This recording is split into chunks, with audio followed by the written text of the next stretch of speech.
Hello friends, myself Meenu Kanwar. Welcome to my channel Electrical Concept.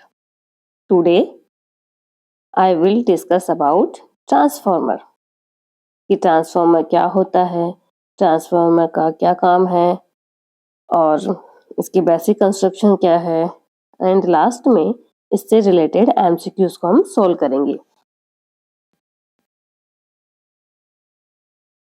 Now first upon what is a transformer? Transformer क्या है? A transformer is a static device. Static means no moving parts. All parts are stationary.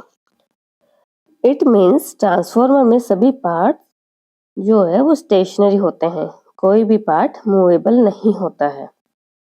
Due to this reason transformer की जो efficiency होती है वो other machine के compare में high होती है. यानी ट्रांसफार्मर की जो इफिशियंसी क्या होगी? हाई होगी. क्यों? क्योंकि ये एक स्टैटिक डिवाइस है, यहाँ पे कोई भी मूविंग पार्ट्स नहीं होता है. ट्रांसफार्मर में कोई भी मूविंग पार्ट्स नहीं होता है. नाउ कि ट्रांसफार्मर काम क्या करता है उसके बारे में हम देखते हैं. द ट्रांसफार्मर स्टेप अप और step down the input voltage. क्या कहता है? द ट्रांसफार्मर स्टेप अप और step down the input voltage without change in frequency. यानी फ्रीक्वेंसी को बिना चेंज करे वोल्टेज के लेवल को इंक्रीज या डिक्रीज करता है transformer. This is the basic construction of a transformer. It is internal construction. This is the primary winding and this is the secondary winding and it is the core. ये transformer की core है.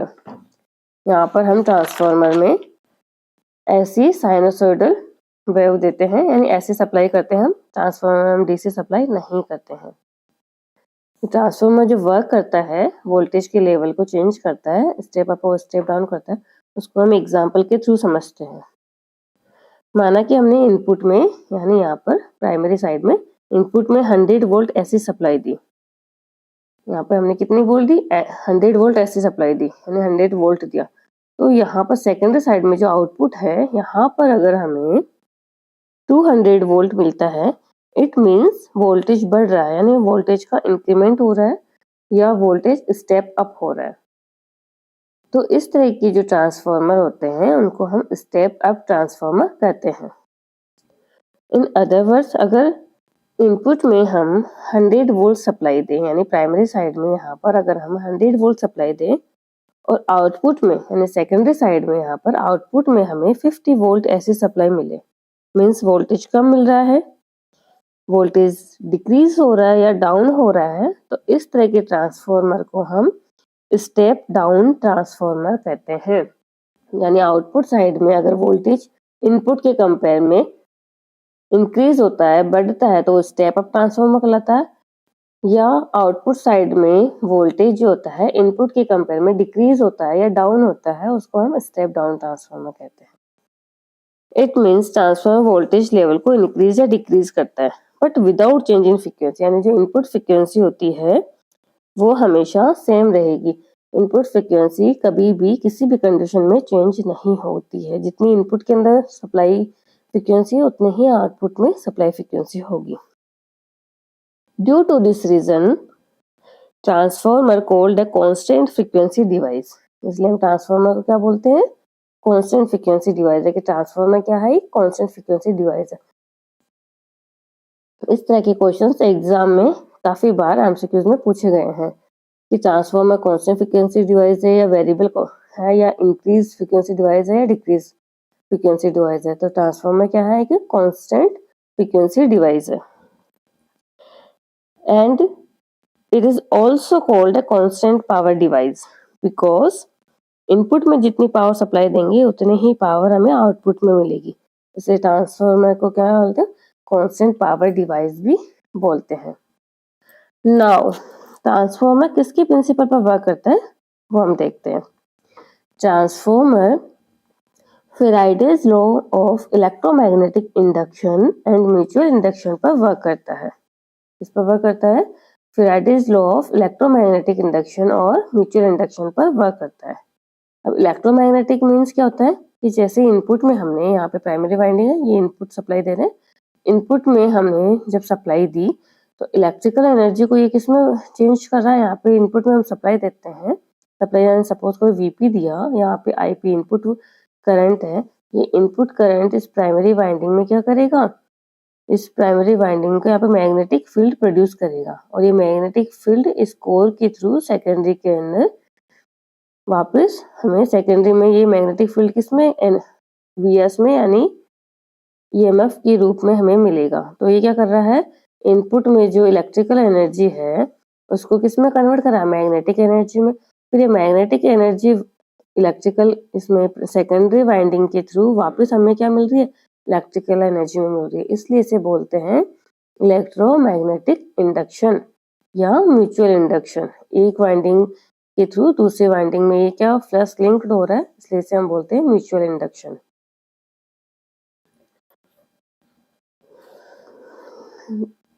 तो transformer किस पे work कर रहा है, तो transformer Faraday law of electromagnetic induction and mutual induction पर वर्क करता है। This is the EMF equation of a transformer. E equal to E is the EMF or voltage, N is equal to number of turn, phi is equal to flux of transformer.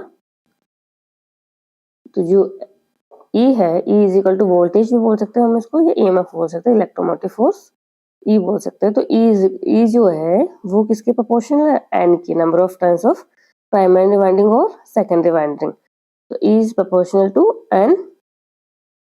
इन जो flux है, phi is the rate of change of flux with respect to time. ये क्या कर रहा है, जो flux है वो टी के यानी टाइम के रेस्पेक्ट में चेंज होता रहता है। इस कोर के अंदर ये जो फ्लो हो रहा है, फ्लक्स यानी मैग्नेटिक पाथ प्रोवाइड करती है हमारी कोर। तो इस फ्लक्स जो होता है प्राइमरी वाइंडिंग से सेकेंडरी वाइंडिंग तक किसके थ्रू फ्लो हो रहा है, कोर के थ्रू फ्लो हो रहा है। तो ये क्या हो रहा है, कंटिन्यू चेंज होता है। कैसे चेंज हो रहा है कि हम जैसे कि हमने सप्लाई कौन सी दी है, अल्टरनेटिंग टाइप की, ऐसी टाइप की हमने सप्लाई दी है, जो फ्लक्स होगा वो भी हमारा किस तरह का बनेगा, अल्टरनेटिक नेचर का बनेगा। बट कैसा होगा, ये कांस्टेंट होगा। कांस्टेंट कैसा कि इनपुट सप्लाई हम कांस्टेंट दे रहे हैं तो हमारा जो फ्लक्स होगा वो भी कौन सा कांस्टेंट होगा, बट कैसा नेचर का होगा, अल्टरनेटिंग नेचर का। ये कैसा नेचर का होगा, अल्टरनेटिव, एक बार positive half cycle and negative half cycle. यहाँ पे क्या देगा, VP equal to primary voltage, IP equal to primary current, NP equal to number of turns, IS equal to secondary current, VS equal to secondary voltage या output voltage, NS equal to number of turns of secondary winding, and phi m is the main flux या useful flux of the transformer। तो Faraday law क्या बोलता है, Faraday law बोलता है E is equal to N d phi upon dt। इसको यहाँ पे इस तरह भी शो कर सकते हैं, E is equal to N d phi upon dt, यानी जो फ्लक्स है उसका क्या कर रहे हैं, डिफरेंशिएट कर रहे हैं। अब लेंस क्या बोल रहा है, लेंस ये बोल रहा है कि ट्रांसफॉर्मर जो है वो एक नेगेटिव फीडबैक डिवाइस है। भाई ऐसा क्यों बोल रहा है, ये ऐसा इसलिए बोल रहा है कि नेगेटिव फीडबैक डिवाइस मीन्स यहाँ जो फ्लक्स प्रोड्यूस हो रहा है, कहाँ पे फ्लक्स, ये जो प्राइमरी में यहाँ पे जो फ्लक्स प्रोड्यूस हो रहा है वह उससे प्रोड्यूस करने वाली करंट का अपोज करता है। किसका अपोज कर रहा है, इस करंट का अपोज कर रहा है कि भाई तुम मुझे प्रोड्यूस मत करो, तो करंट का अपोज करता है। इसी कारण ईएमएफ के फॉर्मूले में नेगेटिव साइन लगाते हैं, इसलिए हम यहाँ पे क्या कर देते हैं, E is equal to negative sign लगा के N d phi upon dt। इसलिए बोलते हैं कि ट्रांसफार्मर क्या है, कि नेगेटिव फीडबैक डिवाइस है। और ट्रांसफार्मर को हम क्या बोलते हैं, कांस्टेंट फ्लक्स डिवाइस बोलते हैं। क्यों कांस्टेंट फ्लक्स डिवाइस बोलते हैं, क्योंकि जो फ्लक्स है प्राइमरी में जो फ्लक्स है वो ही फ्लक्स सेकेंडरी में फ्लो होता है। ऐसा नहीं कि प्राइमरी में ज़्यादा होगा या सेकेंडरी में कम होगा, या सेकेंडरी में ज़्यादा होगा प्राइमरी में कम होगा। तो यहाँ जो प्राइमरी में होगा वही फ्लक्स हमारे इस तरह से रोटेट करता रहेगा, वही सेकेंडरी में जाएगा, तो बार बार ये चेंज नहीं होगा। इसलिए इसको बोलते हैं कि ट्रांसफार्मर एक कॉन्स्टेंट फ्लक्स डिवाइस है। ट्रांसफार्मर का जो फ्लक्स है वो कॉन्स्टेंट इसमें फ्लो होता है, क्योंकि ट्रांसफार्मर का जो फ्लक्स है वो कैसे नेचर का होता है, अल्टरनेटिंग नेचर का होता है। नाउ अब mainly 3 parts of a transformer. Transformer की बेसिकली कितने 3 पार्ट्स है, इंपॉर्टेंट पार्ट्स इसके जो है वो 3 मेन पार्ट्स है। फर्स्ट है प्राइमरी वाइंडिंग, सेकंड है सेकेंडरी वाइंडिंग एंड कोर। तो primary winding it is a symbol of a transformer, it's a symbol of a transformer, it's a primary winding. ये क्या है? प्राइमरी वाइंडिंग है। ये secondary winding है। और जो बीच में ये ब्लू कलर की 2 लाइंस बनी हुई है हमारे, इन लाइंस को हम कोर से डिनोट करते हैं, जो कि यहाँ पे शो कर रखा है। ये क्या है? हमारी कोर है, जिसके ऊपर वाइंडिंग बाउंड रहती है। अब प्राइमरी वाइंडिंग किसे बोलते हैं वो देखते हैं। तो primary winding, which winding draw power from the source called primary winding. यानी जिस वाइंडिंग को हम सप्लाई से कनेक्ट करते हैं वो वाइंडिंग हमारी प्राइमरी वाइंडिंग कहलाती है। यानी इन दोनों वाइंडिंग में से किसी भी वाइंडिंग को हम प्राइमरी वाइंडिंग बना सकते हैं, चाहे हम इसे प्राइमरी वाइंडिंग बनाएं या ऐसे। जिस वाइंडिंग से हम सप्लाई कनेक्ट करते हैं वो वाइंडिंग हमारी प्राइमरी वाइंडिंग कहलाती है, और जिस वाइंडिंग से हम लोड कनेक्ट करते हैं वो हमारी सेकेंडरी वाइंडिंग कहलाती है। तो सेकेंडरी वाइंडिंग किसे बोलेंगे? Which winding deliver the energy, which winding deliver the energy to the load called secondary winding. यानी जिस वाइंडिंग को लोड से कनेक्ट करते हैं वो सेकेंडरी वाइंडिंग कहलाती है। यहाँ पर हम इसको लोड से कनेक्ट करेंगे तो ये सेकेंडरी वाइंडिंग बन जाएगी, और अगर इस वाले को सोर्स से करेंगे तो ये प्राइमरी वाइंडिंग बन जाएगा। अगर लोड से कनेक्ट करेंगे तो ये सेकेंडरी वाइंडिंग। तो किसी भी वाइंडिंग को हम प्राइमरी वाइंडिंग बना सकते हैं और किसी वाइंडिंग को हम सेकेंडरी वाइंडिंग बना सकते हैं। वो डिपेंड करता है कि उससे हम क्या कनेक्ट कर रहे हैं। अब बेसिकली कोर क्या होती है? तो कोर जो है it is a magnetic path to the flux. क्या कर रही है? एक मैग्नेटिक पाथ प्रोवाइड करती है किसको? फ्लक्स को। प्राइमरी वाइंडिंग से सेकेंडरी वाइंडिंग में रोटेट करवाती है ये किसको? फ्लक्स को। तो ये मैग्नेटिक पाथ प्रोवाइड करती है प्राइमरी वाइंडिंग से सेकेंडरी वाइंडिंग तक। और दूसरा ये क्या करती है? वाइंडिंग को सपोर्ट भी करती है। ठीक है। नाउ वाइंडिंग जो हम ये यूज कर रहे हैं, ये वाइंडिंग ये कौन से मटेरियल की होती है? वाइंडिंग क्या है? तो जो कंडक्टर की जो कोइल है जो कोर पर वाउंड होती है उसे हम वाइंडिंग कहते हैं। ठीक है। अब ये जो वाइंडिंग है ये कौन कौन से मटेरियल से बनते हैं, उसकी क्या स्पेशलिटी है वो हम देखते हैं। जो ये कोर की जो वाइंडिंग है वो कौन कौन से कोर के पे जो वाइंडिंग वाउंड करी हुई है कौन कौन से मटेरियल से बनी होती है। तो बेसिकली जो वाइंडिंग है वो कॉपर एंड एल्यूमिनियम मटेरियल से बनी होती है। तो हम कौन से वाइंडिंग बनाने में कौन सा मटेरियल यूज करते हैं? कॉपर एंड एल्यूमिनियम मटेरियल का हम यूज करते हैं वाइंडिंग को बनाने में। तो जो मटेरियल हम यूज करते हैं, जैसे कॉपर की जो मैकेनिकल स्ट्रेंथ है वो एल्यूमिनियम से हाई रहती है और कंडक्टिविटी भी एल्यूमिनियम से ट्वाइस होती है, जिसके कारण क्या हो रहा है कि इसमें जो लॉसेस होते हैं वो कम होते हैं। बट जो एल्यूमिनियम की कॉस्ट है वो कॉपर से कम होती है और एल्यूमिनियम का वेट भी कम होता है। बट कॉपर की जो मैकेनिकल स्ट्रेंथ है और कंडक्टिविटी है वो ज़्यादा अच्छी होती है एल्यूमिनियम से। उस वजह से क्या हो रहा है? हमारे ट्रांसफार्मर के लॉसेस को मिनिमाइज कर सकते हैं। ड्यू टू दिस रीजन जो हमारे सब स्टेशन होते हैं, पावर ग्रिड होते हैं, वहाँ जो हम पावर ट्रांसफार्मर यूज करते हैं उसमें हम कॉपर वाइंडिंग का यूज करते हैं। और जो डोमेस्टिक एरियाज होते हैं जैसे हमारी कॉलोनी में, घरों के आसपास, जो ट्रांसफार्मर जो हम वाइंडिंग यूज करते हैं जैसे डिस्ट्रीब्यूशन ट्रांसफार्मर कहते हैं, उन डिस्ट्रीब्यूशन ट्रांसफार्मर में हम मोस्टली एल्यूमिनियम वाइंडिंग का यूज करते हैं। नाउ कोर ऑफ ट्रांसफार्मर कि जो ट्रांसफार्मर की कोर है बेसिकली वो क्या काम करती है और कोर के लिए कौन कौन सी प्रॉपर्टीज होनी चाहिए कि हमारे लिए वो ज़्यादा यूजफुल रहे, उसमें लॉसेस कम हो। तो ऐसे उस तरह की कोर हमें बनानी चाहिए, कौन सा मटेरियल यूज करना चाहिए, वो सब हम इसमें देखते हैं।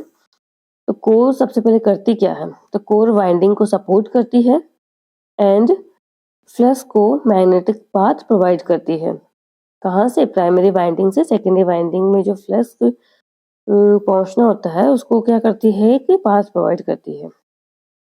तो इसकी क्या क्या प्रॉपर्टीज होनी चाहिए कोर की वो हम देखते हैं। तो कोर की क्या क्या प्रॉपर्टीज होनी चाहिए जिससे कि फ्लक्स हमारा इजीली प्राइमरी वाइंडिंग से सेकेंडरी वाइंडिंग में पहुंच जाए, फ्लक्स का लॉस ना हो, कोर क्या हीटअप ना हो। तो उसकी कौन कौन सी प्रॉपर्टीज होनी चाहिए? तो सबसे पहले जो प्रॉपर्टीज हम पढ़ेंगे कि इसका कोर का जो रिलेक्टेंस है वो लो होना चाहिए। क्या होना चाहिए? लो रिलेक्टेंस होना चाहिए। सेकंड, इसकी थर्मल कोफिशिएंट जो है ये वो हाई होना चाहिए, जल्दी से वो गर्म नहीं होनी चाहिए कोर। एंड नेक्स्ट है कि जो इसमें लॉसेस होते हैं कोर में, बेसिकली 2 लॉसेस होते हैं, eddy current losses and hysteresis losses. 3 losses क्या होना चाहिए? कम से कम होना चाहिए, या लॉस होने, अब लॉस ऐसा तो है नहीं कि लॉस बिल्कुल 100% ही रिड्यूस हो जाएंगे, या तो कम से कम, यानी उनको जितना हो सके उतना मिनिमाइज कर सके हम एडी करंट लॉसेस को, हिस्टैरिसीस लॉसेस को। तो इस तरह की इसमें मटेरियल हमें यूज करना चाहिए, और इसकी जो परमेबिलिटी होती है वो हाई होना चाहिए। एंड इसमें जो हम इंसुलेशन यूज करेंगे, लैमिनेशन यूज करेंगे, वो क्या होना चाहिए? वो अच्छी क्वालिटी का होना चाहिए और प्रॉपर इंसुलेशन होना चाहिए ताकि लॉसेस ना हो सके। अब सबसे पहले कि लो रिलेक्टेंस होता क्या है? तो जैसे करंट के फ्लो का अपोज रेजिस्टेंस करता है, किसके? करंट के फ्लो का अपोज रेजिस्टेंस करता है, उसी तरह फ्लक्स के फ्लो का अपोज रिलेक्टेंस करता है। तो रिलेक्टेंस क्या कर रहा है? रिलेक्टेंस क्या है? इनवर्सली प्रोपोर्शनल है फ्लक्स के। क्या है? इनवर्सली प्रोपोर्शनल फ्लक्स के, यानी फ्लक्स को अगर ज्यादा करना है, हमें अच्छे तरह से फ्लो करवाना है, तो उसके लिए हमारे पास रिलेक्टेंस की जो वैल्यू होती है उसको क्या करना पड़ेगा? कम करना पड़ेगा। यहाँ पे रिलेक्टेंस का फॉर्मूला दिख रखा है, RM = mmf/5। mmf क्या होता है? Magnetomotive force. क्या होता है mmf? Magnetomotive force. Magnetomotive force. Other formula magnetomotive force है वो क्या होता है? इक्वल टू होता है N × I के। N = number of turns and I = current upon flux, यानी यहाँ पे क्या है? इनवर्सली प्रोपोर्शनल है। एंड अदर फॉर्मूला है इसका L/μA। L = length, μ = permeability and A = cross section area. तो हम जानते हैं कि म्यू जो होता है वो μ0 μr होता है, और μ0 जो होता है वो कांस्टेंट होता है 4 पाई × 10⁻⁷ हेनरी/मीटर। तो इसका जो मैग्नीट्यूड है ये फिक्स्ड है, जो μ0 का मैग्नीट्यूड फिक्स है, तो ये तो कांस्टेंट हो गया, तो बचा क्या? μr, यानी रिलेटिव परमेबिलिटी। तो इसकी जो रिलेटिव परमेबिलिटी है वो हाई होनी चाहिए। तो सबसे पहले हम देखते हैं एल, यानी अगर हम जो लेंथ है, ये जो ट्रांसफार्मर है, यहाँ देखते हैं जो ट्रांसफार्मर की जो कोर है, अगर उसकी लेंथ को हम डिक्रीज कर देते हैं, कम कर देते हैं, तो जो हमारा रिलेक्टेंस है यहाँ पे, अगर इसकी लेंथ को हम डिक्रीज कर देंगे तो हमारा रिलेक्टेंस क्या हो जाएगा? कम हो जाएगा। और अगर रिलेक्टेंस कम होगा तो फ्लक्स क्या हो जाएगा? ज्यादा हो जाएगा। लेकिन हम ज्यादा लेंथ को भी डिक्रीज नहीं कर सकते, क्योंकि अगर ज्यादा डिक्रीज करेंगे तो क्या होगा? हीटिंग बढ़ जाएगी, ये दोनों वाइंडिंग क्या हो जाएगी? पास पास में आ जाएगी, तो हीटिंग बढ़ जाएगी, और हीटिंग बढ़ जाएगी तो क्या हो जाएगा? जो वाइंडिंग्स होगी वो बर्न हो जाएगी, तो हम लेंथ को भी ज्यादा कम नहीं कर सकते। तो अब हम क्या सोच सकते हैं कि जो हमारा एरिया है, उस एरिया को बढ़ा दें। एरिया को जो अगर हम बढ़ा देंगे तो क्या हो जाएगा? RM जो है हमारा, रिलेक्टेंस जो है हमारा, वो क्या हो जाएगा? डिक्रीज हो जाएगा। बट क्रॉस सेक्शन एरिया की भी कुछ लिमिटेशंस होती है कि एरिया को एक लिमिट से ज्यादा इंक्रीज करते हैं तो जो हमारे ट्रांसफॉर्मर एडी करंट लॉसेज होते हैं वो इंक्रीज हो जाते हैं। क्यों इंक्रीज हो जाते हैं?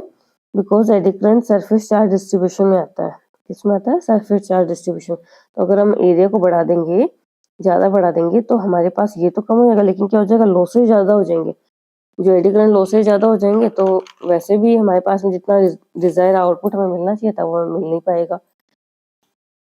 इसी कारण हम क्या करते हैं, इस ट्रांसफार्मर को, जो एडी करंट है वो सरफेस चार्ज डिस्ट्रीब्यूशन में आता है, इसलिए हम क्या करते हैं कि कोर जो होती है, इस कोर को हम मोटे आयरन कोर का ना बनाकर छोटे छोटे ब्लेड या स्ट्रिप्स या पत्तियों के रूप में बनाते हैं, ताकि क्या हो? हमारे पास में एडी करंट लॉसेस को कम कर सके, मिनिमाइज कर सके। तो μ = μ0 μr होता है, तो μ0 कांस्टेंट है, ये हमें पता है। तो हम क्या करेंगे? म्यू जो परमेबिलिटी है उसको इंक्रीज करते हैं, तो म्यू इंक्रीज होगी तो RM क्या हो जाएगा? हमारे पास डिक्रीज हो जाएगा। म्यू मतलब यहाँ पे क्या हो जाए? Relative permeability. अब हम जानते हैं कि जो एयर की जो रिलेटिव परमेबिलिटी होती है वो 1 होती है। क्या होती है? एयर की रिलेटिव परमेबिलिटी 1 होती है। एंड जो कंडक्टर कोर जो हम यूज कर रहे हैं, जो हम कोर यूज कर रहे हैं, उसकी जो रिलेटिव परमेबिलिटी है वो इन्फिनिटी होती है, यानी म्यू की जो वैल्यू होती है बहुत ज्यादा होती है कंपेयर टू फ्री स्पेस यानी एयर। इट मीन्स जो फ्लक्स है वो सारा का सारा क्या हो जाएगा? इस कोर में से एयर में बहुत कम जाएगा और सारा का सारा कोर में से फ्लो होगा, यानी इसकी रिलेटिव परमिटिविटी ज्यादा होने की वजह से सारा का सारा फ्लक्स कहाँ फ्लो होगा, इस कोर के अंदर फ्लो होगा, बाहर फ्लो नहीं होगा। नेक्स्ट है thermal coefficient. Thermal coefficient should be high.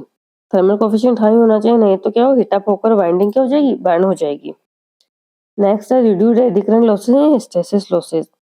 Eddy current losses को कम करने के लिए हम क्या करेंगे, थिन स्ट्रिप्स या पतली पतली ब्लेड्स के रूप में ट्रांसफार्मर की कोर को बनाते हैं, ताकि जो एडी करंट लॉसेस हो वो कम से कम मिले। अब जैसे ये जो कोर बना रहे हैं, इस कोर की बात करें कि जो कोर है वो हमें मोटे आयरन कोर की ना बनाकर हम इसको कैसे बनाते हैं, इसको हम पतली पतली ब्लेड्स के रूप में बनाते हैं। जैसे यहाँ पे दिख रहा है, देखो ये कोर है,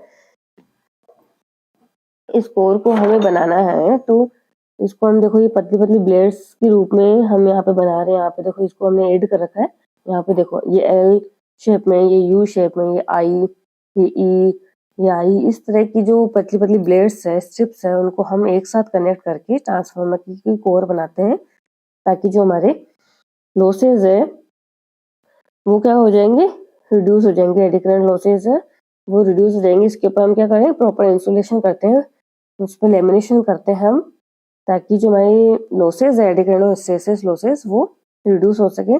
इसलिए जो हम मटेरियल यूज करते हैं, silicon steel and CRGO, cold rolled grain oriented silicon steel, हम इसमें यूज करते हैं ताकि हिस्टेरेसिस लॉसेज जो हमारे वो रिड्यूस हो सके। और एडी करंट लॉसेज को रिड्यूस करने के लिए हम इसमें क्या करते हैं, जो ये स्ट्रिप्स है, ब्लेड्स हैं, इनके ऊपर क्या करते हैं, थिन लेमिनेशन करते हैं। इन थिन लेमिनेशन की जो थिकनेस होती है वो 0.35 mm टू 0.5 mm होती है। और इसलिए हम क्या करते हैं, जो ट्रांसफार्मर की जो कोर है उसकी जो म्यू आर है, रिलेटिव परमेबिलिटी है, उसको हम हाई रखते हैं कंपेयर टू फ्री स्पेस, ताकि लॉसेस को रिड्यूस कर सकें। तो जो स्टेपिंग हम यूज कर रहे हैं वो किस टाइप की, एल, यानी ये एल, यू, आई एंड ई, इस तरह की हम स्टैंपिंग को यूज करके ट्रांसफार्मर की कोर बनाते हैं, ताकि जो ट्रांसफार्मर की कोर में जो बेसिकली जो लॉसेस होते हैं टू टाइप्स के, जिसको हम कांस्टेंट लॉसेस बोलते हैं, वो कोर के अंदर जो होते हैं एडी करंट लॉसेस और हिस्टेरेसिस लॉसेस, इनको रिड्यूस करने के लिए हमें सिलिकॉन स्टील या सीआरजीओ को यूज करते हैं, और इसको पतली पतली ब्लेड्स या स्ट्रिप्स के रूप में बना के और इस पर प्रॉपर लेमिनेशन करके हम इस तरह के जो लॉसेस होते हैं उनको रिड्यूस कर सकते हैं। नाउ अब इससे रिलेटेड हम एमसीक्यूज देखेंगे।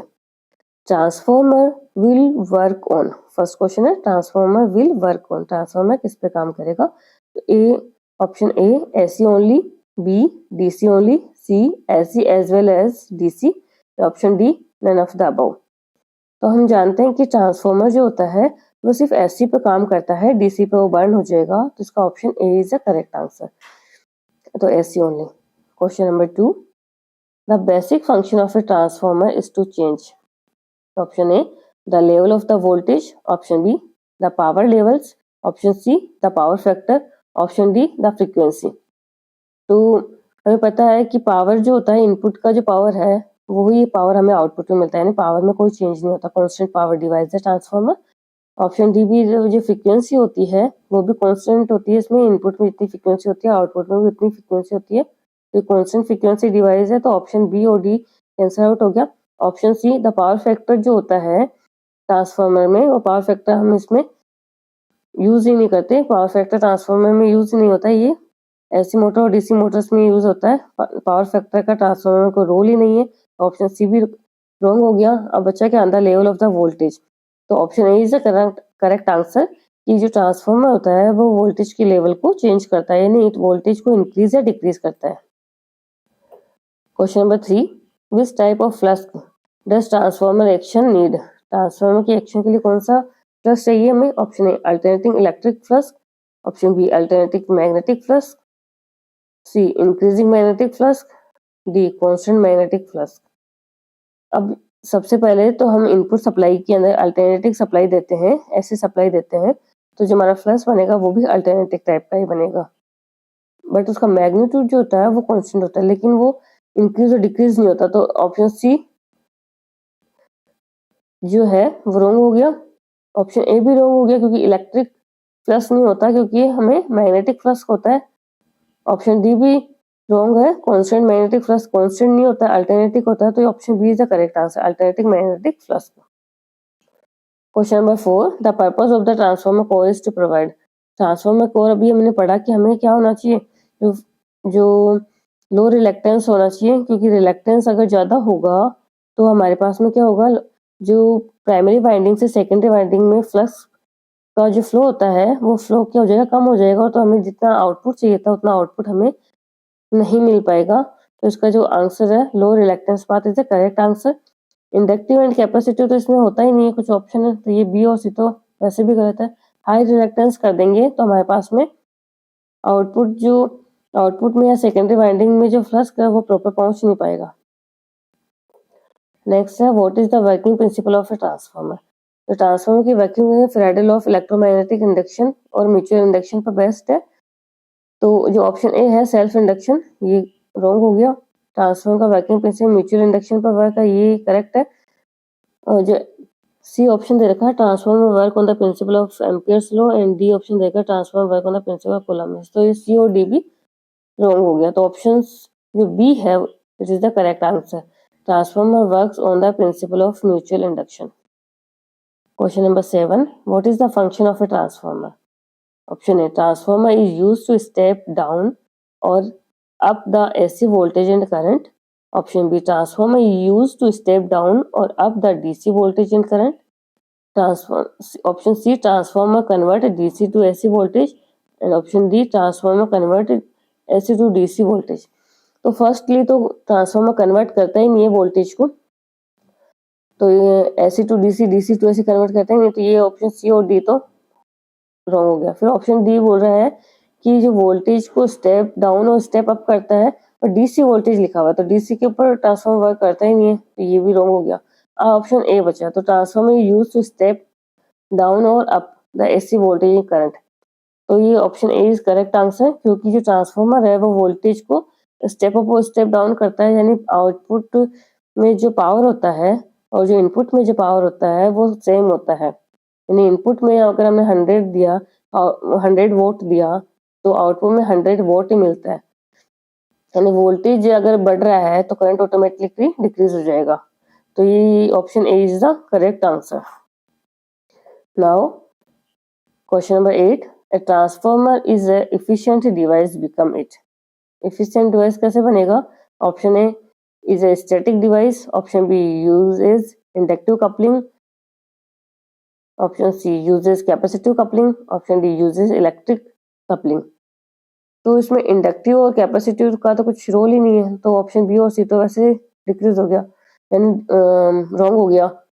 Option D use electric coupling होती नहीं, इसमें मैग्नेटिक कपलिंग होती है। प्राइमरी वाइंडिंग है जो यहाँ पे वाइंडिंग दिख रही है, प्राइमरी वाइंडिंग और सेकेंडरी वाइंडिंग, उनके बीच में इलेक्ट्रिक कपलिंग होती नहीं, मैग्नेटिक कपलिंग होती है। तो ऑप्शन डी भी रॉन्ग हो गया। तो option A is the correct answer, option is static device. यहाँ स्टैटिक डिवाइस है ट्रांसफार्मर, इसमें कोई भी मूविंग पार्ट नहीं है, इस वजह से इसकी जो इफिशियंसी होती है वो ज्यादा होती है अदर मशीन्स के कंपेयर में, क्योंकि अदर मशीन्स के अंदर सब में मूविंग पार्ट होता है और एक स्टेशनरी पार्ट होता है। 2 पार्ट्स होते हैं, स्टेशनरी और मूविंग पार्ट। जैसे ट्रांसफार्मर में कोई भी मूविंग पार्ट नहीं होते, ऑल पार्ट्स जो होते हैं वो सब स्टेशनरी होते हैं, यानी स्टैटिक डिवाइस है, यानी स्टेशनरी पार्ट है, जिससे ट्रांसफार्मर की एफिशिएंसी क्या हो गई, ज्यादा हो गई। Question number 9, the primary winding and the secondary winding of a transformer coupled.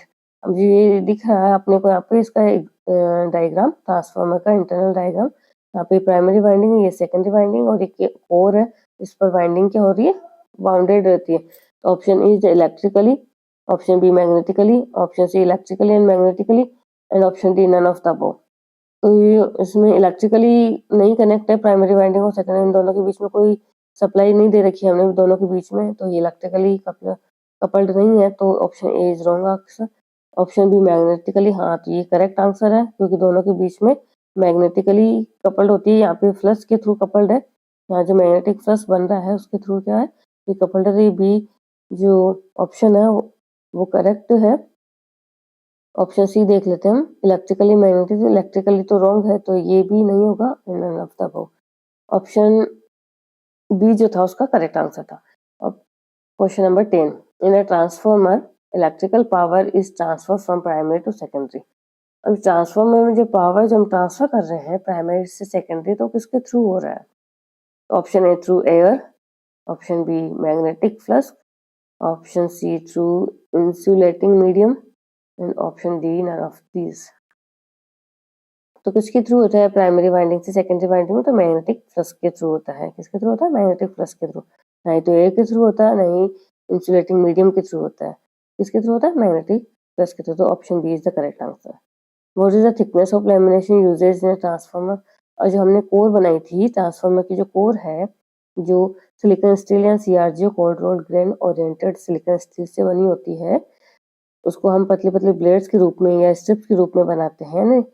Thin जो ब्लेड्स और स्ट्रिप्स होती है उसको हम एक साथ जोड़कर या कनेक्ट करके हम उसको कोर को बनाते हैं, ना कि एक मोटे आयरन की कोर को हमने बना दिया, नहीं तो लॉसेस ज़्यादा हो जाएंगे। तो इन लॉसेस को मिनिमाइज करने के लिए हम उस पर एक लेमिनेशन करते हैं। तो लेमिनेशन की जो थिकनेस होती है, मोटाई होती है, वो 0.3 mm to 0.5 mm होती है।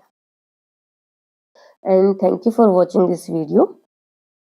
अगर आपको इस वीडियो में से थोड़ा सा भी कुछ यूजफुल लगा हो तो प्लीज़ इसे लाइक करें, सब्सक्राइब करें और अपने दोस्तों के साथ शेयर करना ना भूलें। अगर आपको थोड़ा सा भी अच्छा लगे तो प्लीज़ इसे लाइक करें। Thank you so much.